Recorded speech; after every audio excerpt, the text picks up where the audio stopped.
Welcome to the Terrible Podcast with your hosts from SteelersDepot.com, where you can find all your latest and greatest Steelers news. It's Dave Bryan and Alex Kozora, always lit, talking Steelers. And now, here's Dave and Alex.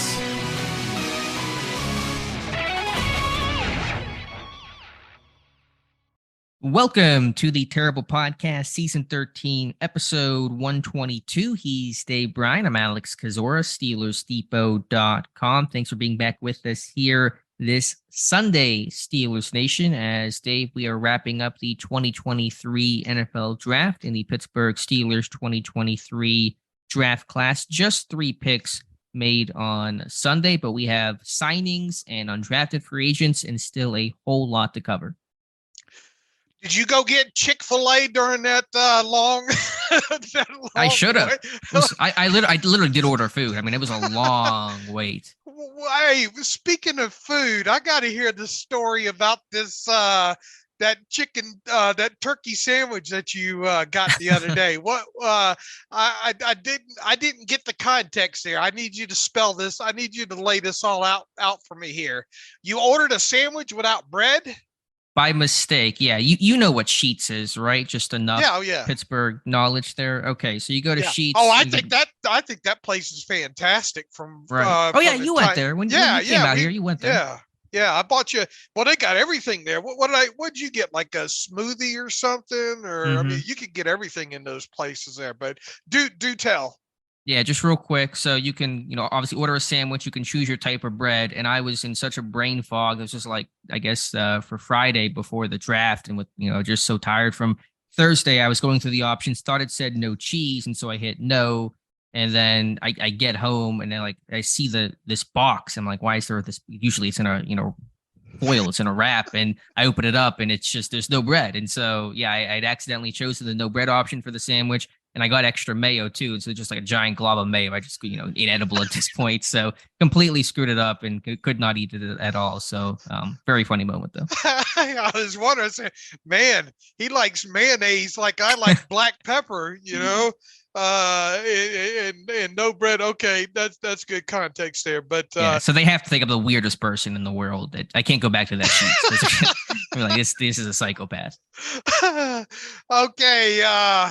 Boy, that was a long wait, and I think Omar Khan said that he went and or had some Chick-fil-A. It was on the phone. They were talking about their undrafted free agent strategy, which that was probably the worst thing that they did. The short conversation. Right, same model, guys. No change. Okay, good. Yeah, that was probably the worst thing that they did over the weekend. When it came to that, and we'll get into more of that later there, but. Okay, we got 3 more players to talk about. We got some undrafted players to talk about, and let's get to recapping this thing. Yeah, let's start off here. Before the long wait, Pittsburgh made a pick in the 4th round at number 132. That pick acquired in the trade down on Friday from Carolina when Pittsburgh went 80 to 93. They picked up 132 in the process, and they used that selection to take Nick Herbig, the outside linebacker from Wisconsin, and Pittsburgh confirming they're going to start him as an edge rusher, playing on the outside as he did in college. And so a guy that's been on our radar quite a bit was, when I did the day 3 prospects to look for post on Saturday, I intentionally chose Herbig as the cover photo because I felt like he was the one guy. If you had to give me one guess about who would become a Steeler, it would be Nick Herbig, based on the bloodlines, based on Aaron Curry being at that pro day, based on his production. And so certainly not a surprise to see Herbig become a Steeler. I am a bit surprised on the position he is expected to begin playing in Pittsburgh. Yeah, good on you. Was that you had him in your mock too, didn't you? I did. That was the one that I got right in terms of the player. I did have Herbig. And a guy that we've had a few conversations with for quite a while. Obviously, I mean, really, even before I think we had mentioned him a time or two back before even I think Nate Herbig was signed. I think we might have mentioned him a time or two. But since the pro day specifically, I know we've had quite a few conversations about Nick Herbig, and the main thing I think coming out of all these conversations that we've had about him is the size, right? the tape is pretty damn good overall, especially as a pass rusher. Very productive pass rusher at Wisconsin. There is a lot. I mean, there's a nice degree of athleticism to him. His tape is full of him doing a lot of different things, dropping into coverage, playing out in space, a little bit, and making tackles that way. And obviously he's played. A plus on him is he's played on both sides and rushed from both sides in a stand-up position there. Once again, very productive player at Wisconsin. His success, and we obviously had the conversations too about him back at his pro day, and a very good interview on was it Badger Plus or Badger Pro? I forget which one it was, but talking about how he was even pretty sure he was going to have to move off the ball at the next level here. Well, the Steelers draft him. I mean, they're, bloodlines, positional need, everything all in line there. The biggest question now, right, with him is that overall length and size with him, and will he be able to overcome that at the next level? Yeah, before I get into the position concerns that I have just on the player himself, good athlete, active hands, hot motor. I think he's going to be a really strong special teamer, highly productive guy with all his numbers in his career. I think 30-something tackles for a loss, and big production last year in terms of getting after the quarterback. Let me pull up his stats here so I'm correct here. 36 tackles for a loss, 21 career sacks, 4 forced fumbles, 15.5 TFLs last year, 11 sacks. And so, it's a guy with a ton of production. So, Tom Mee did a great scouting report on him. So great, I encourage you guys really good one to check that out. And it's basically what I kind of saw on tape, just thumbing through some clips before the draft in terms of, stays clean, active hands, can bend the edge, good athlete, good closing speed. So all that I like. And then the position fit is going to be the concern here, because didn't you say, I know you said it, but didn't Herbig say, I think during his pro day, that he even expected to move off ball at the next level? Do you remember the exact comment that Herbig made about that? I'll have to find it, Alex. I don't. I can pull it up here. But that was the gist of it, right? That even he was anticipating a move. Yeah, he was anticipating. He was ready for it. He was embracing it and all like that, so to speak here. So,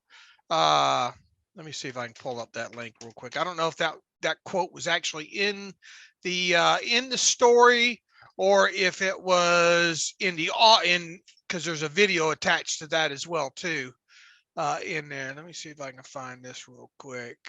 Let me just speak to, while you do that, here's the concern, the biggest concern I have with Herbig, because I made this comment about, size, considerations there, and I've gotten so many comments too. Well, what about James Harrison? What about Lamar Woodley? What about Greg Lloyd? Build. Totally different build. The height is not an issue. You can be 6'2" and play outside linebacker. I think that's not a deal breaker. Even 240 is light, but you can add, and it's not necessarily a deal breaker. The length is going to be the killer. 31.25-inch arms to play on the edge against these 6'5", 315-pound tackles with 34, 35-inch arms. Small, kind of stubbier outside linebackers do not work well in Pittsburgh. We just saw this with Malik Reed last year, whose arm length, by the way, is about the same as Nick Herbig's and about the same body type and size. And you just look at the way that Herbig carries that weight. It's a thinner frame. It's not super broad shouldered. And so, even though he's the same size, height, weight as a Will McDonald, somebody pointed that out to me, the length is totally different, and the body type is totally different as well. And so that's just my concern there, is that I think he can be a good player. I think he's going to struggle to set the edge against in the run game when he's at that big length disadvantage against these big NFL tackles. Yeah, here's what he said on Badger Extra, and that link is in my Twitter feed. And I invite everybody to read that article and watch the video. I think there was 2 different quotes here. I know one of them was in the story here, and I think the other one might be in the video itself. He says, his mentality is ready, let's see, of having to probably move to another position. And he says, I'm honestly excited about it. I've played outside linebacker almost my whole career. So just learning something new, diving in something new, getting a fresh start, it's exciting to me. I get to try something out and attack it with everything I got. And then later in there, he says, Herbig said he's had a positive attitude about the position change coming his way because it's been in his mind for a good amount of time. Quote, I kind of made my peace with that a long time ago, Herbig said. I'm ready for whatever comes next. I know I'm going at it with 100% of my effort here. So once again, one of the big takeaways from that specific interview there was that he was, I think the coach there, who is it, Jim Leonard, has even prepared. I think several people have prepared him to make the move from edge to off the ball linebacker there. So now look, I mean, we're not saying that he can't overcome this, but it's going to be a huge obstacle for several reasons that you mentioned there with the length. My thought was as soon as he arrives in Pittsburgh, take him down to Permane Brothers and leave him there for a little bit. Help him get a little bit of weight on him. But Denzel, said they're pretty comfortable with him. I think, what did he say, 240? Yeah, he's about, I think he came in combine 240. All right. We'll see. And look, here's the other thing about it. The transition to inside linebacker, if that has to happen, there's time for that to happen. I firmly believe that he should initially get a shot to at least show what he can do on the edge. They did the same thing with that Sutton Smith a couple years ago. And let him show over the rest of the of this offseason, what he can do. And if he can stick out there, fine. And at the very least, and you mentioned this at the very top here, he's going to be able to help you on special teams for sure. The question just becomes positionally where he fits, after that. So, but man, I mean, he's very productive. He did struggle at times against some of those larger tackles, especially when he tried to go some speed to power on them. But I mean, he's got some athleticism. He can work the edge.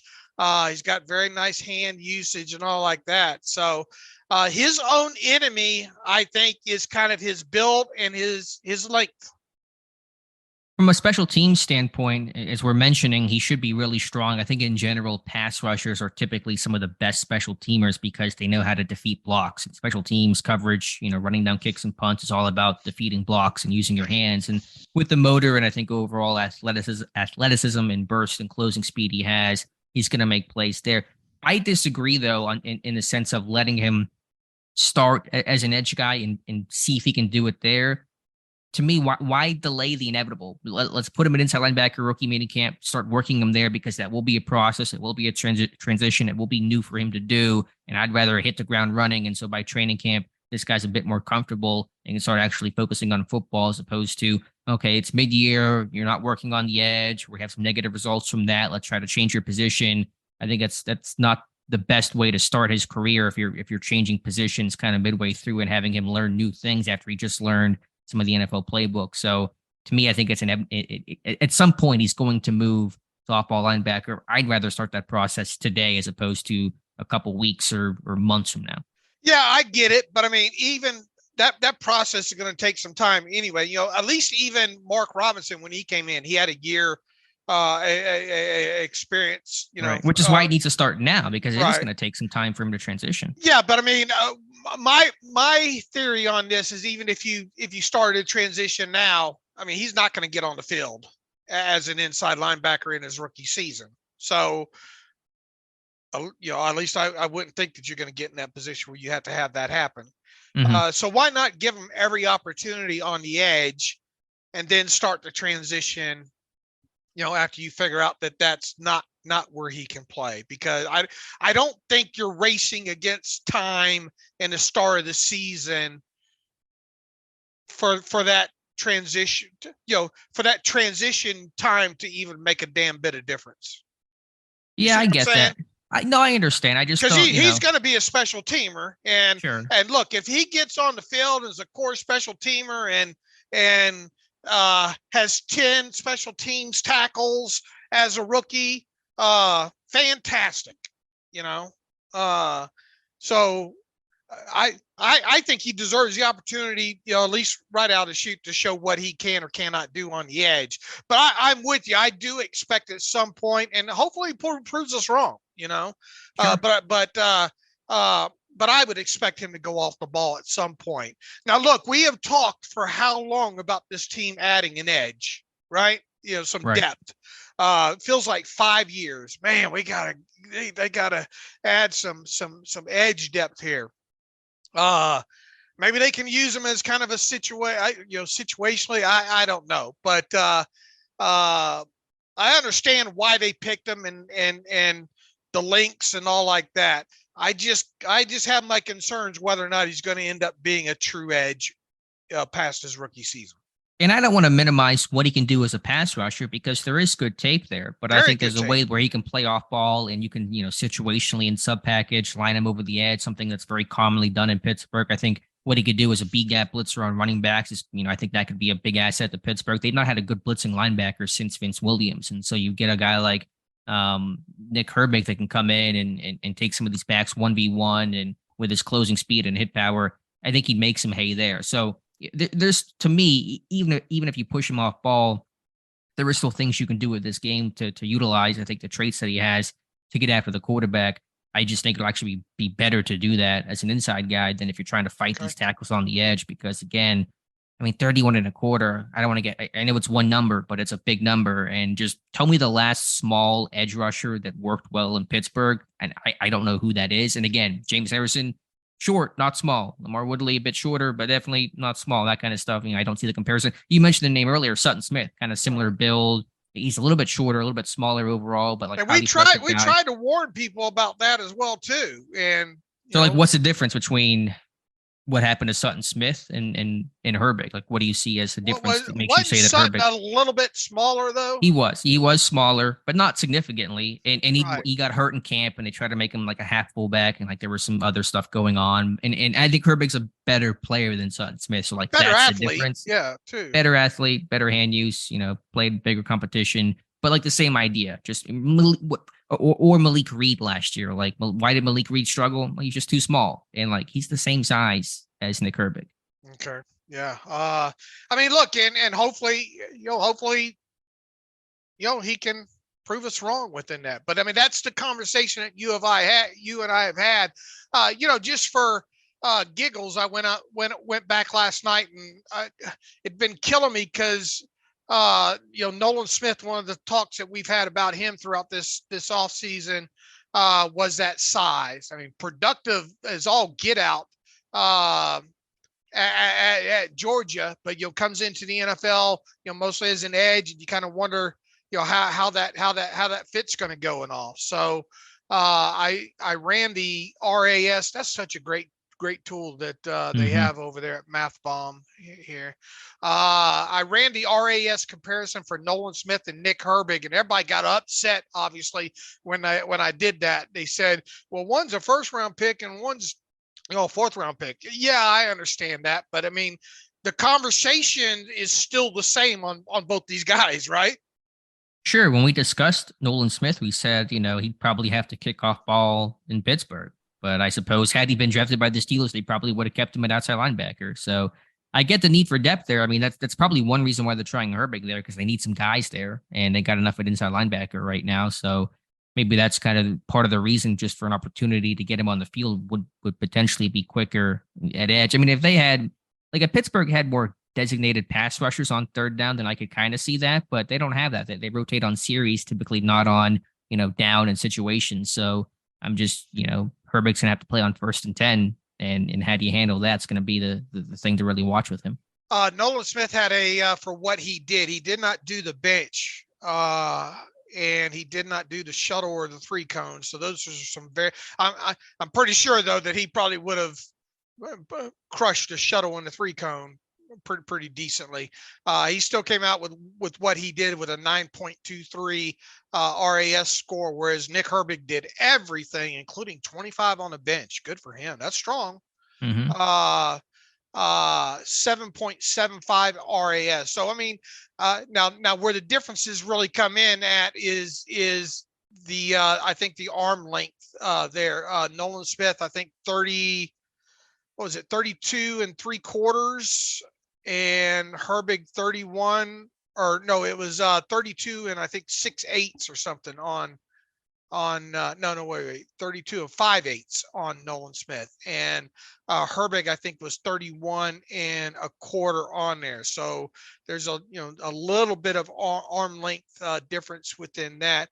Height wise, they're right the same. I think an 1/8 of an inch difference Nolan Smith has them by, but Herbig does have the bigger hands there. But I mean, it's been killing me and I've been meaning to run the RAS on both of them for a while. Look, I think overall the Herbig RAS isn't bad for a player, where he's at. But you obviously see the differences between him and Nolan Smith. So once again, and as soon as the pick was made, I was like, who's coming into the room? Is it going to be Curry or the other route there?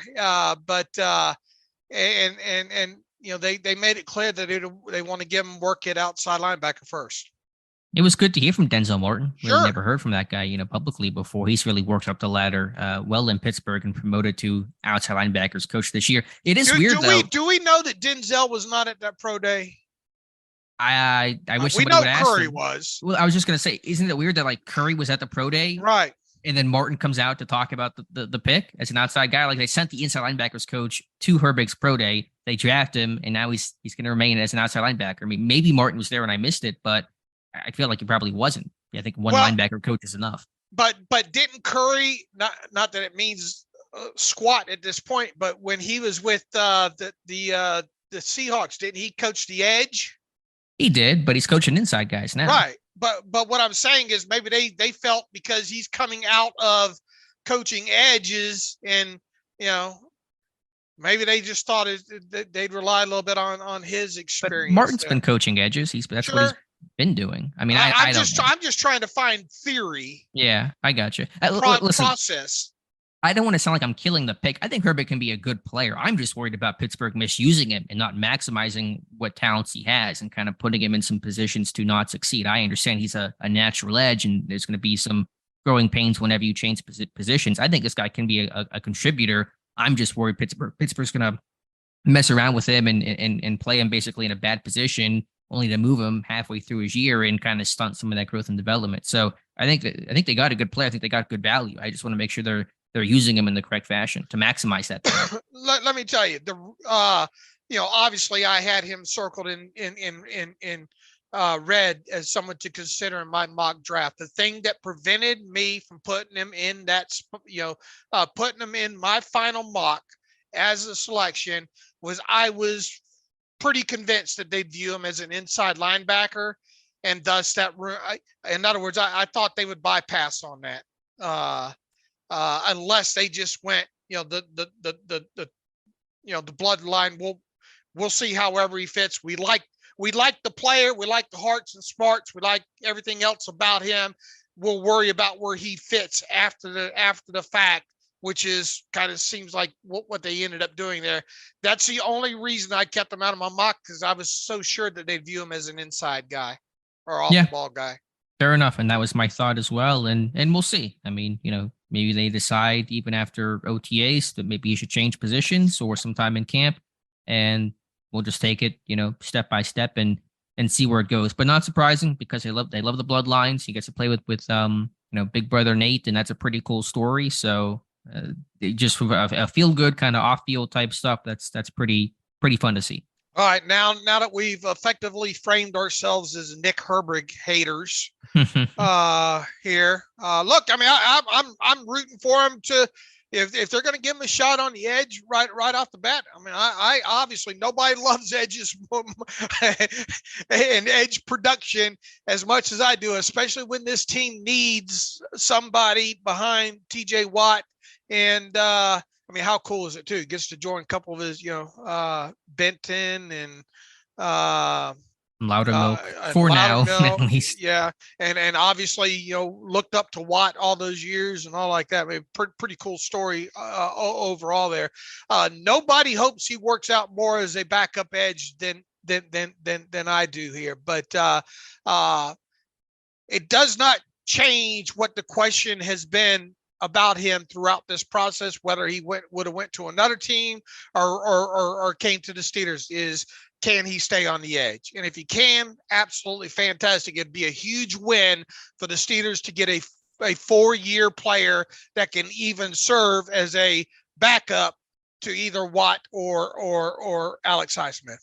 For sure. They need that. And, we'll see what happens to Leal. We'll talk about that maybe Monday or sometime later in the offseason about what Leal's role and future might be. But that is the pick. And so after the historically long wait from pick 132 to 241 in the 7th round, the Steelers selected Purdue cornerback Cory Trice Jr., a guy that I thought would go much higher. It appears medical is pushing him down the board pretty significantly, but ends up being, I think, a really good value pick with a ton of upside for the Pittsburgh Steelers. Boy, what a surprise that he fell all the way down that way, right? I mean, huge surprise. Big kid, boy. You look at these corners now coming in this offseason, and Patrick Peterson and Joey Porter Jr. and Cory Trice Jr. These are some big kids with some with long arms and a little bit of poundage on them as well, and can play up on the line and press man and those kind of things there. So, I mean, I guess the medicals was the main reason behind all this, right?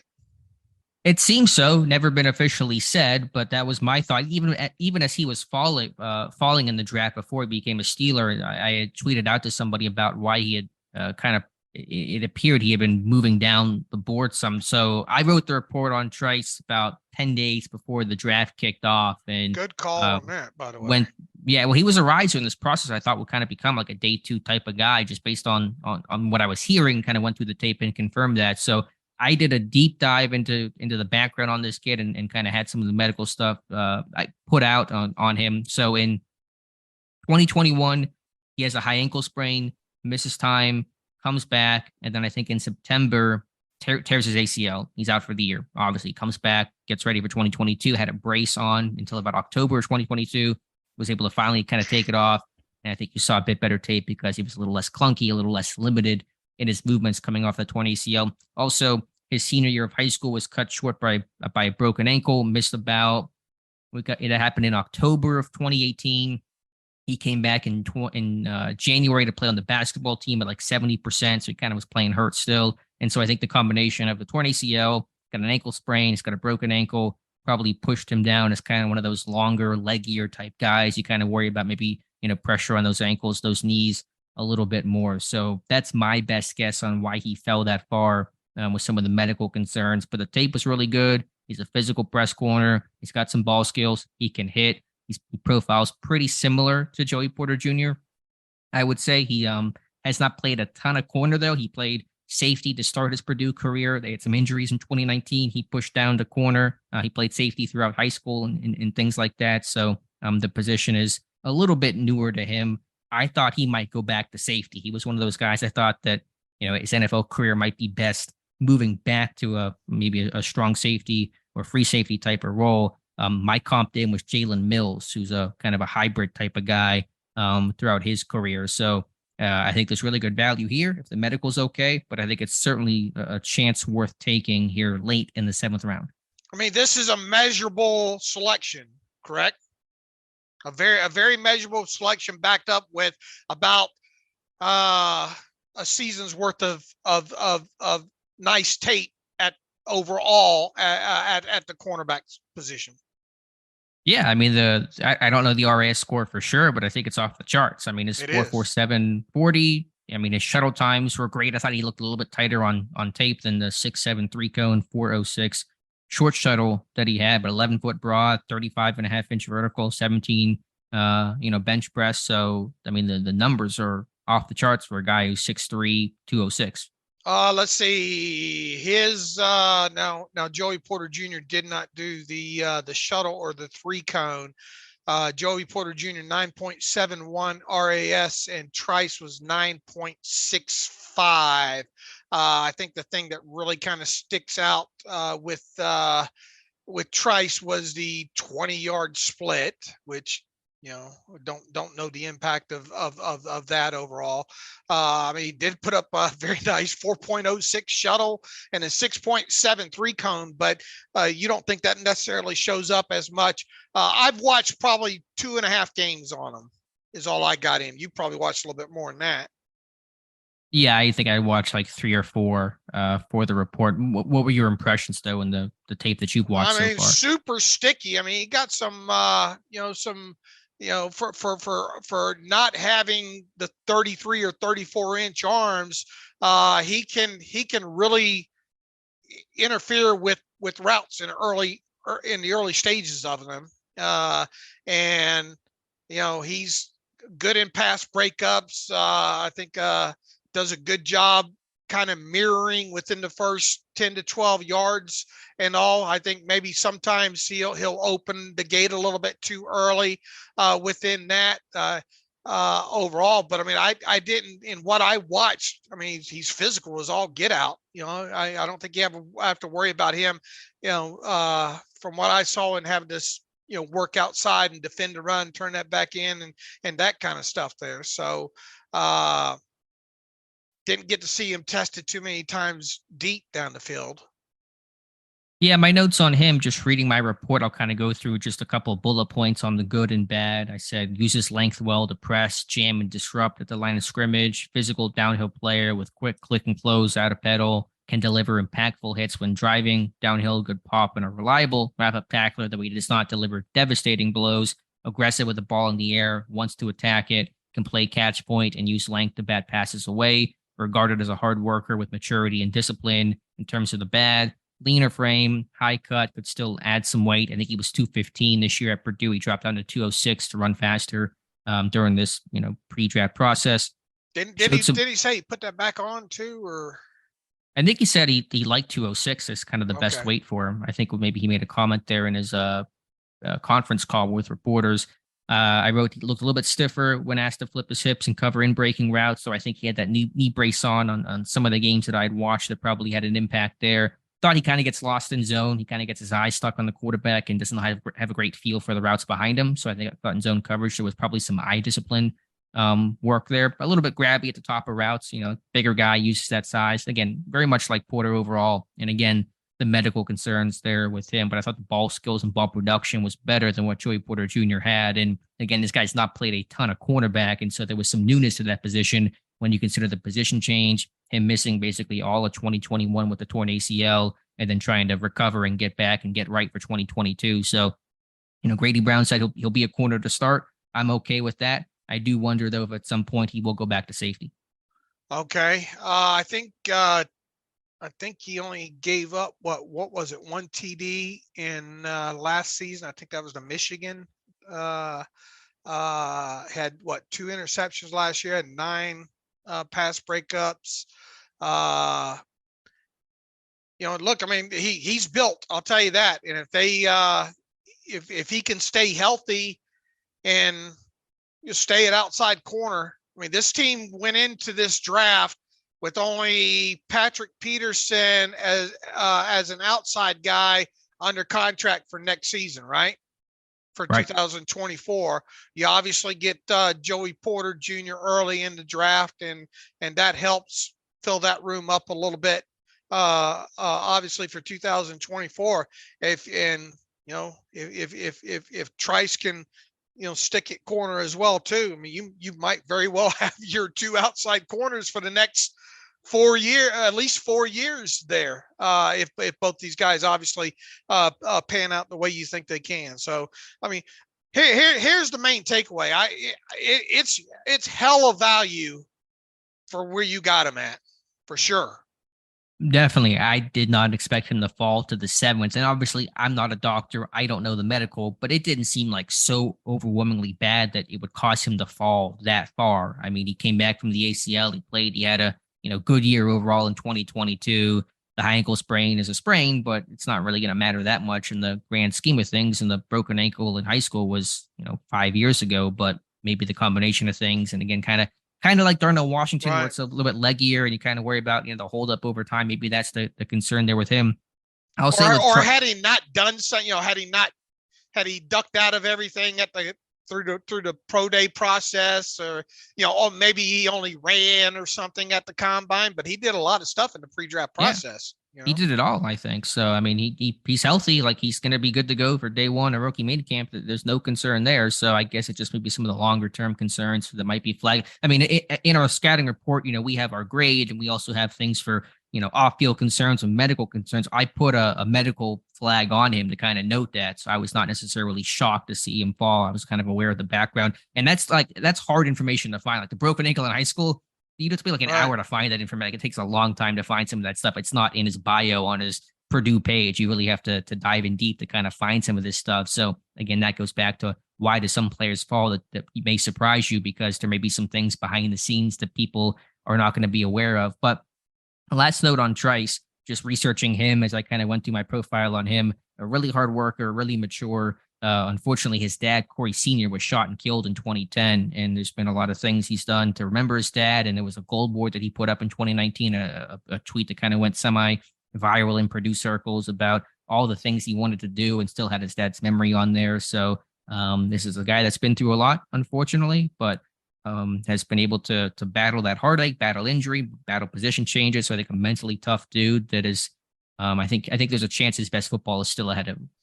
And, you go back to what Terrell Austin said about length and all like that after talking about Joey Porter Jr. And then the things that Grady added on during his press conference. They need to let him talk more too, as well.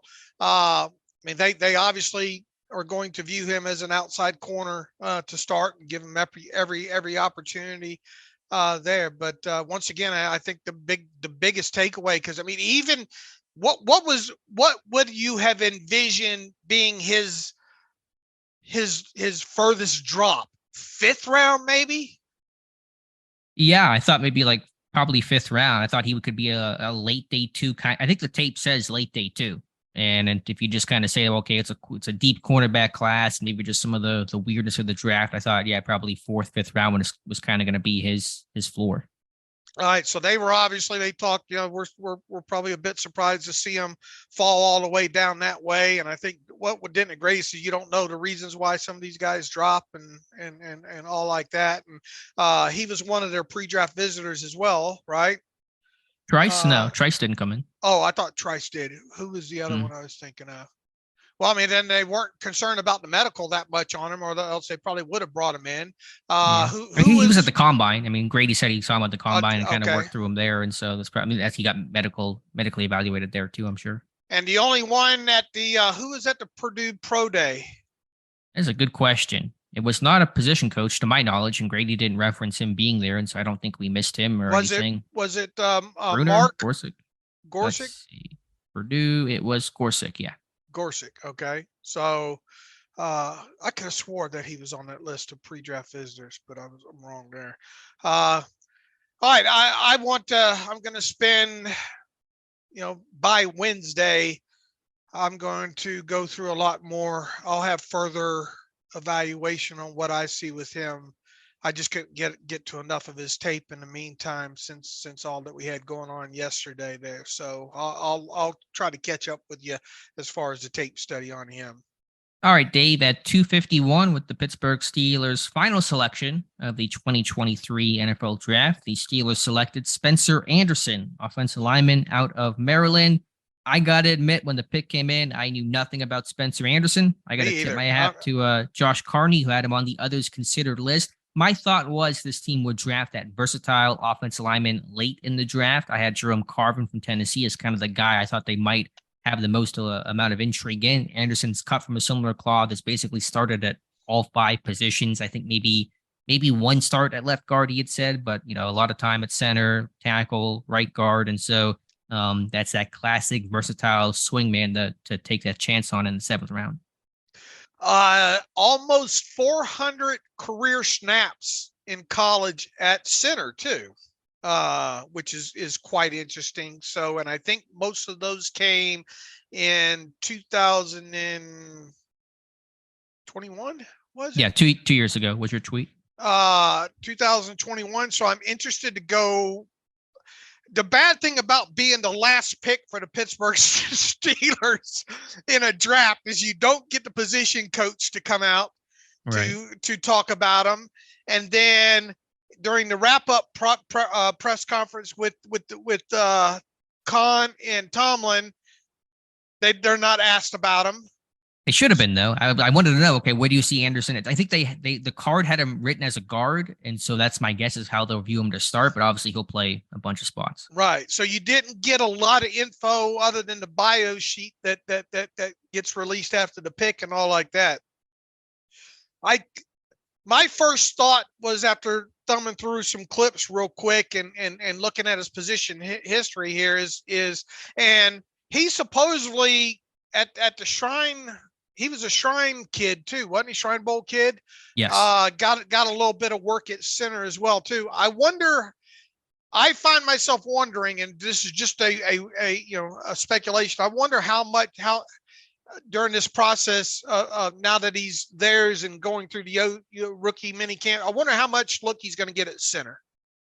I'm sure some. They need a backup center. Right. And I have not touched, obviously, hardly any of his tape at all.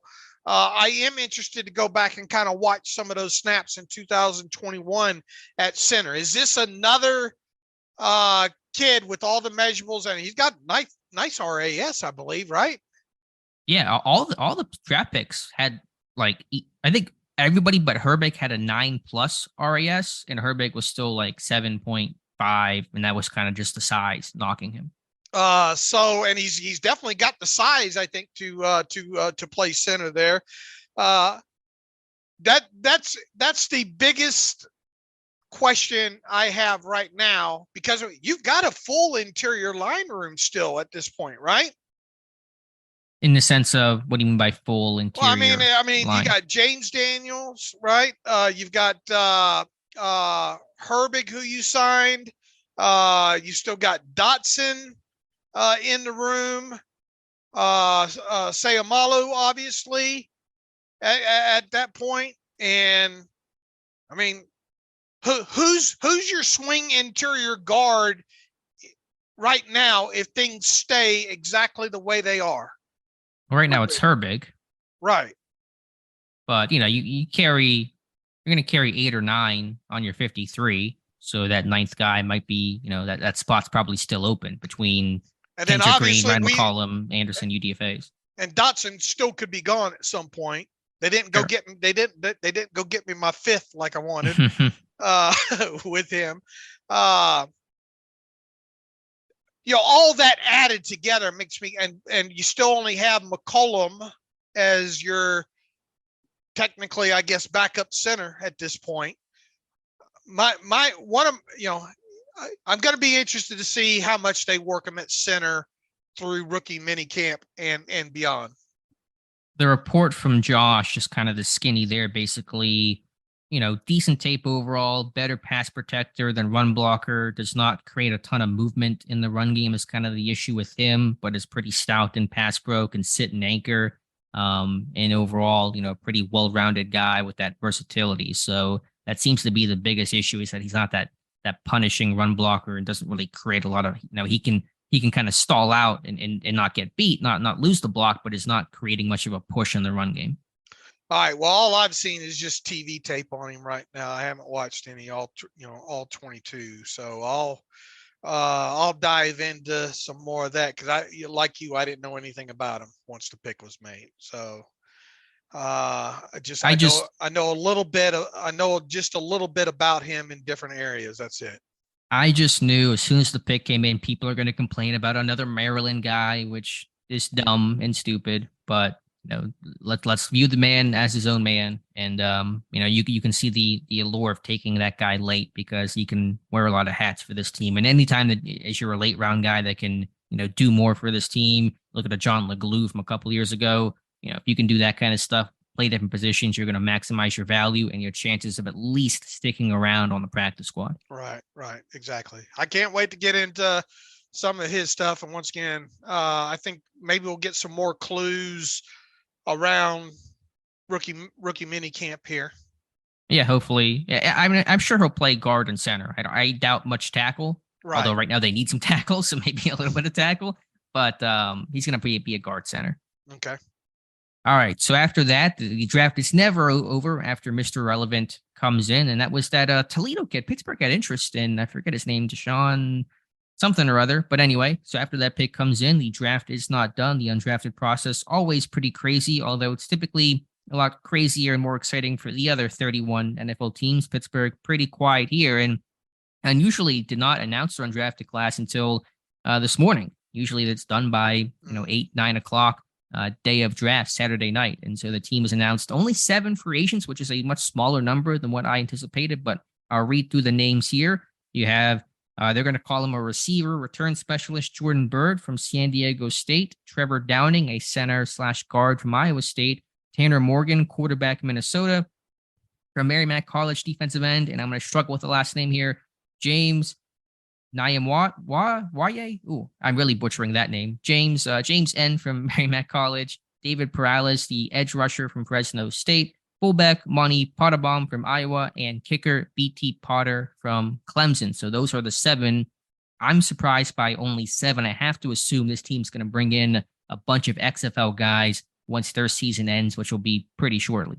They need to go get that kid out of Pitt that plays for St. Louis that I wrote about a couple of weeks ago. The left tackle for him. Look, they still only have, at this point, even though they drafted Broderick Jones, you still only have 4 tackles in that room. You're probably going to need 6 or 7 by the time training camp rolls around. So there is definitely more tackles coming. We just don't know where they're coming from. And then obviously, I'm sure in the next 48 hours, we'll learn of some more invites, right? Rookie minicamp invites, and maybe there'll be, there almost has to be a handful of those on the way for them to even get through the rookie minicamp at this point. Of these guys that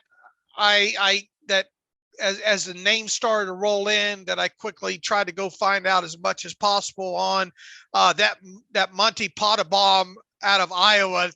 That guy was born to end up an unrestricted free agent of the Pittsburgh Steelers at fullback. I'm pretty convinced of that. He even grew up a Steelers fan, I think, as well too. Within that, he's got the mullet. I mean, everything about him. Playing at Iowa. Pretty decent, lead blocking fullback there. That guy definitely fits the mold there. Not a lot of Merrimack tape out there. Did you find your all 22 on Merrimack College? No, sorry. Did find some measurables on him at Draft Scout though, and checks a lot of the boxes as far as the height, weight, length, and all like that. So be interesting to, he definitely, once again, you can see why they were attracted for him just from the measurables. I haven't been able to find anything else on him. He's 6'4", 294, 34 plus inch arms. That's really good size for a D3 or D2, whatever level that is. That's impressive. He had 5.5 sacks last year, so a little bit of production as well. I don't know much about Trevor Downing out of Iowa State. I haven't looked at anything on him, but I did. Being as how he's going to be an edge rusher, that David Perales out of Fresno State Couldn't help but find some TV stuff on him and go through it last night and all. Very productive guy over there, a high motor guy for sure. A guy that there are some effort sacks, some unbelievable effort sacks in his tape from Fresno State. They're a little bit shorter arms. I think he measured in around 255. What was he? 6'2", 6'3", 255, somewhere around in there. But a production guy, high motor guy. You can definitely see the attraction there for him being an edge. So Pottebaum, Perales, I looked at last night. I can't tell you anything else about the rest of them yet. Yeah, just to run through what I know about these guys, and most of it's more surface level stuff. Jordan Bird's got 4 career return touchdowns, 3 kicks, 1 on punt. And so that's going to be attractive there. He was not a receiver, to my knowledge, really in college. He played running back. The production there was pretty light, but he's going to be brought in for the return stuff. He didn't run all that well. He ran in the 4.5s, but I think he plays faster on tape. So that's going to be his path to try to do the return thing. Downing played guard and center. I think he was a guard 2 years ago, moved to center this past year for the Cyclones. So a little Spencer Anderson-like there. Morgan's a guy that had gotten buzz back in 2019 through 30 touchdowns, I think, in 2019, and thought he might be the next great quarterback, and his career really tailed off from there through just 9 touchdowns last season. So that pushes him into that undrafted camp. He is the cousin of Tim Couch. You hear about Tim Couch and all that kind of stuff. He is the cousin of him. Perales, from what you showed, I thought that was some interesting tape there. Pottebaum, I thought, was one of the better actual true fullbacks and lead blockers of this draft. And we, of course, had a report on the kicker, BT Potter, who I thought was not draftable worthy, but I thought had a chance to come in for Pittsburgh. Danny Smith at that Clemson Tigers Pro Day, so that kind of put BT Potter on the radar for me. Really experienced guy. Broke Chris Gardocki's record for most games played in Clemson football history. So there's a little fun fact for you guys. But yeah, those are the names. We'll go through them, watch them some more. And it's a smaller class than what I expected, but I imagine there's going to be more names coming in terms of XFL, maybe some definitely rookie tryout guys. Do you know how many guys are on the roster right now, how far away they are from 90? Because they're not that close to 90 right now. I think they're probably 5, 6, 7 spots away. All right, let's see. They had 72 plus the new cornerback we'll be talking about here in a minute. 73 counting those guys. The draft class was 7. That makes 80. And then 8 undrafted, right? 7 undrafted. Oh, 7 undrafted. They're at 87. So they're closer than I thought, but there's still 3 spots open. Right. And sometimes you see 1 or 2 maybe of these guys that were already on the contract, under contract on the bottom end of the roster go out the door right after the draft as well too. Right. So there's a possibility of that. So let's call possibly a wiggle room of maybe 2 when it comes to that. And then what's going to happen with a Keller Witherspoon, Alex? That cornerback room I think now sits at 11. That's a pretty full cornerback room right now. And yeah, it looks a lot fuller with that $4 million salary attached to Keller Witherspoon. Do you want to take that to OTAs with you?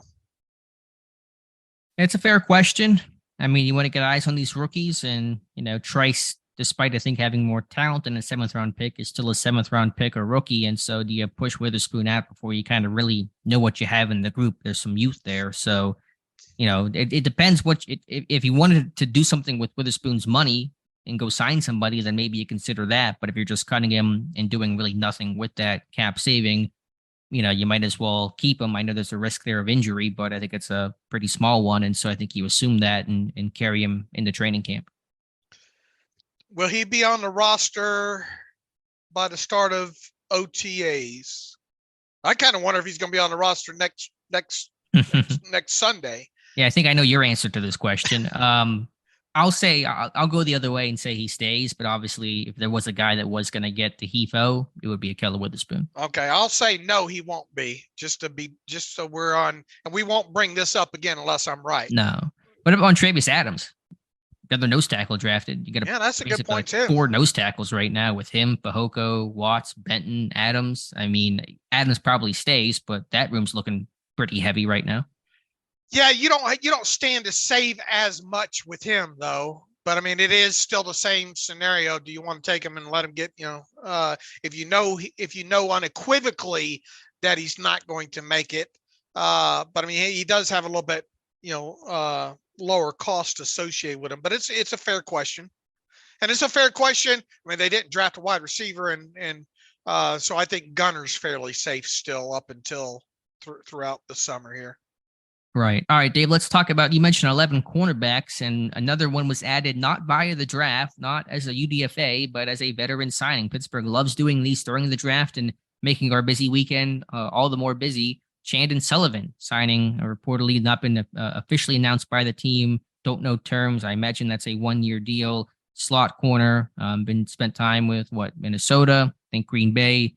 The numbers are not kind to him. The metrics, analytics say he was one of the worst slot corners in football last year, but he's some veteran depth. And once the Herbig pick came through, I sat there and said, this team has to go sign a veteran. They got to get some slot corner help.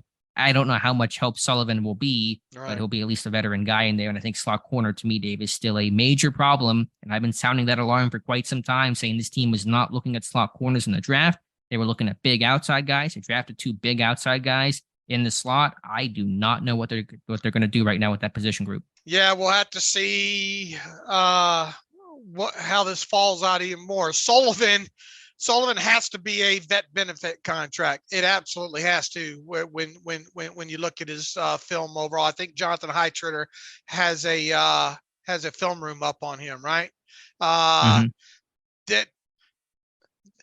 this guy's not going to be the answer, I don't think. No.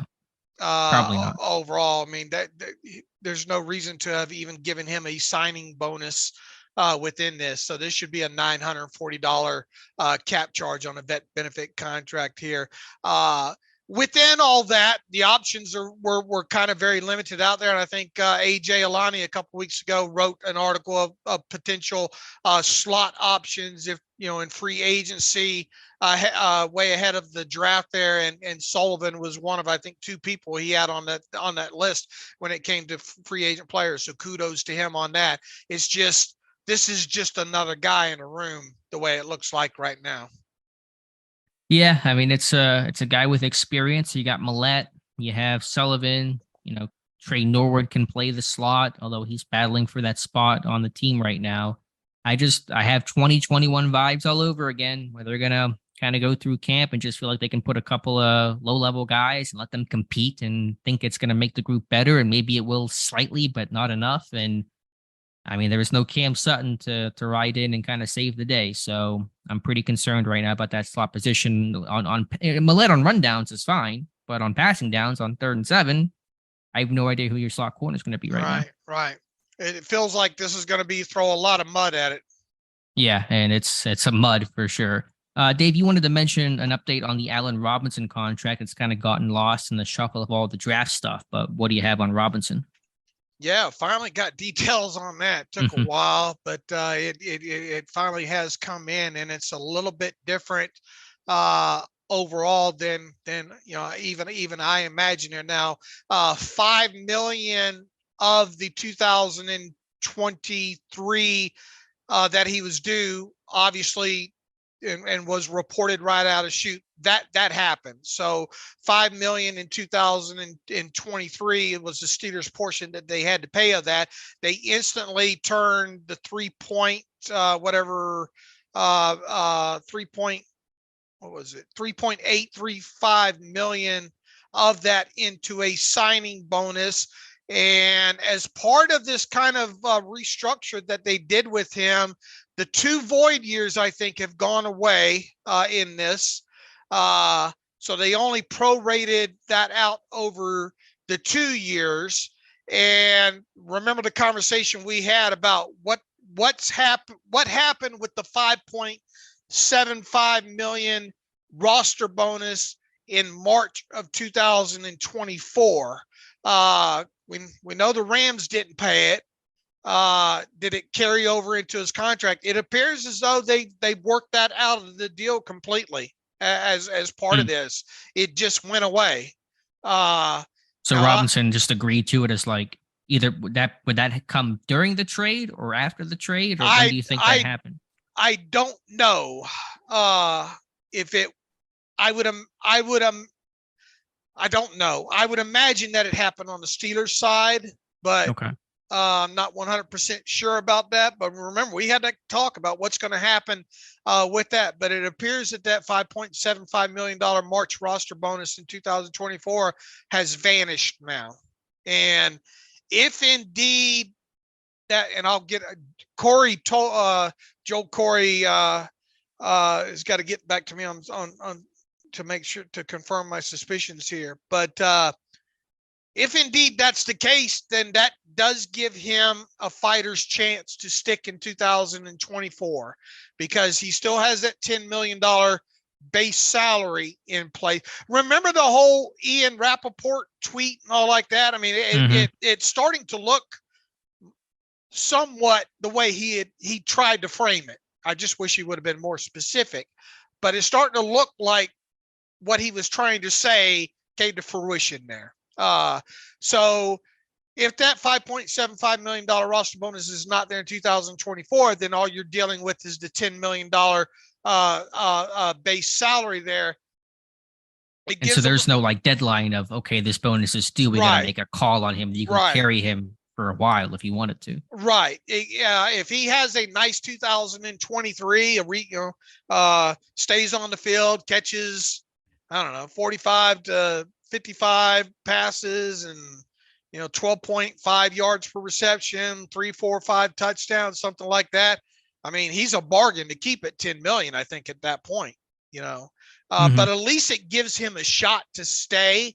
Whereas if he had the 10 million base salary plus the $5.75 million roster bonus that you were dealing with, I mean, he'd have to be all pro in 2023 in order to stick there. So at least it sets up an opportunity for him to stay in 2024 there. So nice job by it lowers his cap hit. The way they ended up doing this comes out with Robinson's cap hit in 2023 of just being $3.0825 million in total, which obviously isn't bad at all when you factor in the roster displacement and all. So all right, well, he's obviously yours, and the whole 2023 money, the $5 million, even though it was restructured, that's fully guaranteed because the base salary is fully guaranteed, and you gave him that $3.835 million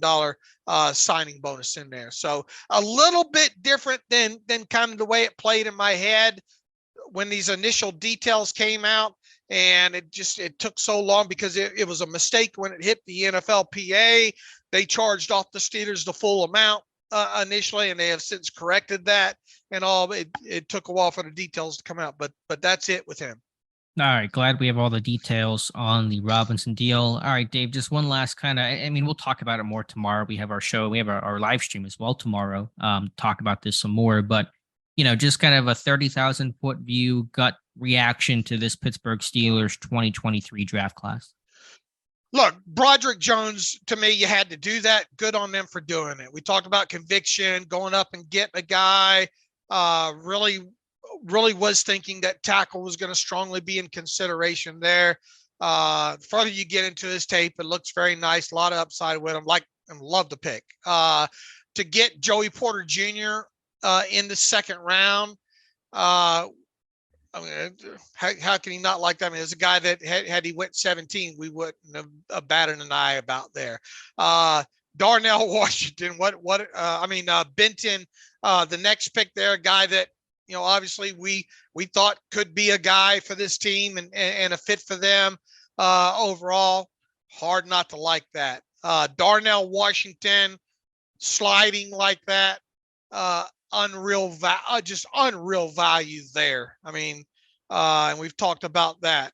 The Herbig selection, probably the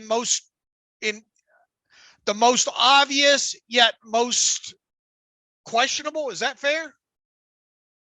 Yeah, again, it's the question about scheme fit, position fit is the big concern that I have there with Herbig. I mean, outside of Joey Porter being obvious, I mean, you wouldn't have called him obvious in the second round, but I mean, and obvious fit. Herbig, you know, where they got him and the bloodlines and all like that. I mean, it was an obvious potential Steeler guy. You just probably the most questions I think surround him when it comes to this draft class. You move into obviously Trice, superb value when it comes to getting him where you did. And then, you know, not much to add on a kid I haven't hardly watched a lot in Spencer Anderson there, but I mean, you can understand the thinking from an athletic standpoint, a position versatility standpoint, all you know, especially when we look back at the pre-draft process, and man, they sure are looking at some interior guys within this group here. You can understand that overall. So I mean, those first four picks, man, and you know, you have to give that an A+, I think. Yeah, this feels like a Sam's Club or a Costco draft. And I say that for two words, like size. You can go to Sam's Club and just get like a 72 pack of toilet paper and value. Like you just get this combination of just crazy size and crazy value. And that's kind of my thought. You have to buy more of it. You got to buy, yeah, you got to have a card or something for it. I don't know how all that stuff works, but you got a ton of size here with Jones, with Porter, with Washington, with Benton, with Trice. Even Anderson is a pretty, big dude. There's no small people allowed here. Nobody who looks like me in the Steelers draft class, that's for sure. And you got tremendous value. I mean, Jones was about where we're expected to go, but Porter at 32, Benton was rock solid value at 49. Of course, Washington falling all the way to 93, incredible value. Trice at 241, incredible value.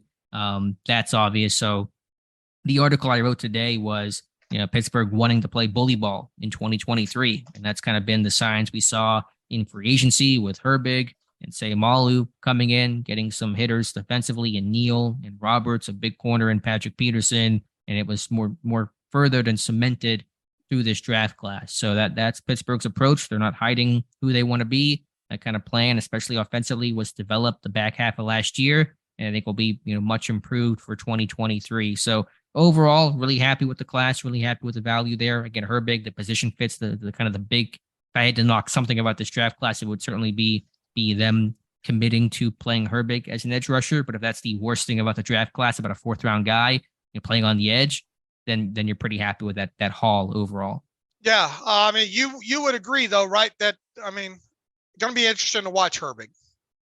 Yeah, I'll be watching for it. And again, I think we'll make some plays. Can he just be consistent? Can he be consistent versus the run to justify the position? It's going to be the thought there with him. I got this real quick from a guy who's done some work for us, Andrew Shaver, who works obviously for PFF now.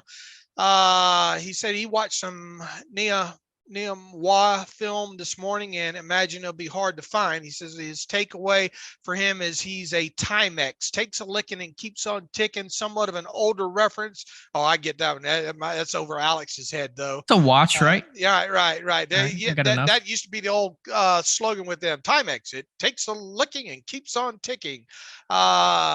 Rushes the passer well as a 0 tech, more so than as a 3 tech, plays through the holes decently when rushing the passer as well, much more so than against the run. He says has Inspector Gadget-like arms on some plays where he seems to just reach out and grab a hold of a passer or ball carrier, moves quick for his height and carries 300 plus pounds pretty well. Neither upper or lower body looks strong, but can tell he's an athlete. He says he could see him as a practice squad candidate there. So get some intel coming in. They evidently have some Merrimack tape, right? When it comes to him. So thank you to Andrew Shaver for sending me that. Yeah, I mean, there's a couple of things on YouTube of like, TV tape, so we can dive into that. But yeah, appreciate the report. Although it feels like that report was written in 1997 with a Go-Go Gadget arms and the Timex reference. But no, good information there. Interesting to hear he played more nose tackle. I thought maybe in Pittsburgh he tried to kick out some with some of the size, but we'll see where they align him. All right. What else do we have to get to? Anything else we wanted to hit today? Just some reader emails if we have any, or do you want to save those until Monday? I don't know how you want to. Yeah, let's save those to Monday, man. Give us an opportunity to watch more tape on here, and we're both kind of we got a long day ahead today, and I've done a lot of work so far. So let's hit let's let the email machine fill up a little bit between now and tomorrow morning, and we'll also have more film by then in case anybody has more specific questions and all like that. So within that, you can follow me on Twitter at Steelers Depot. Follow Alex on Twitter at Alex_Kozora. Follow the show at Terrible Podcast. Email the show, theterriblepodcast@gmail.com. If you like what we do and want to donate to the cause, go to SteelersDepot.com, hit the donate button, upper navigational bar. Also, if you like an ad-free version, SteelersDepot.com, ad-free button, upper right navigational bar. Thank you to our crew.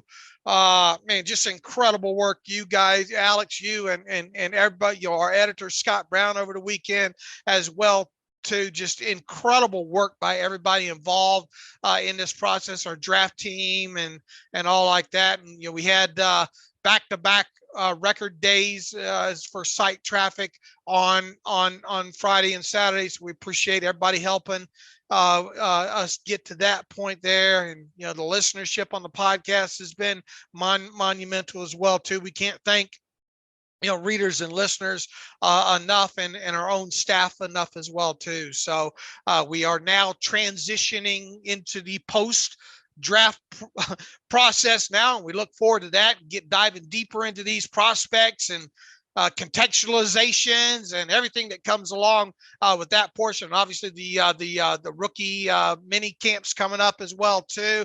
It sounds like Adam Schefter is expecting May 11th to be the date that the NFL is looking to release the 2023 NFL schedule. So that's now on the horizon. Going to be exciting to talk about as well. So with all that said, we'll be back on Monday. As always, thanks for listening to the Terrible Podcast with Dave and Alex.